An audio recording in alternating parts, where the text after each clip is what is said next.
મીરા ભાઈન્દરમાં 7 વર્ષની બાળકી સાથે સૃષ્ટિ વિરુદ્ધનું કૃત્ય કરનાર આરોપીને સુરતમાંથી ઝડપી પાડતી ડીસીબી પોલીસ। મીરા ભાઈન્દર આચોળે પોલીસ મથકની હદમાં 7 વર્ષની બાળકી સાથે સૃષ્ટિ વિરુદ્ધનું કૃત્ય કરીને ભાગી ગયેલા ઇસમને સુરત ક્રાઇમ બ્રાન્ચની ટીમે ઉધના રેલવે સ્ટેશન નજીકથી પકડી પાડી કાયદેસરની કાર્યવાહી હાથ ધરી છે। મળતી માહિતી મુજબ મીરા ભાઈન્દર આચોળે પોલીસ સ્ટેશન વિસ્તારમાં 7 વર્ષીય બાળકી ઘર નજીક એપાર્ટમેન્ટ નીચે રમતી હતી।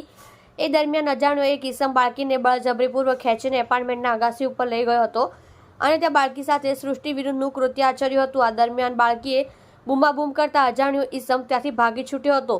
બાળકીને ગુપ્ત ભાગે ગંભીર ઇજાઓ થઈ હોય તેણીને મુંબઈ ખાતે હોસ્પિટલમાં દાખલ કરવામાં આવી હતી અને આ સમગ્ર મામલે આચોળે પોલીસ મથકમાં ગુનો નોંધવામાં આવ્યો છે।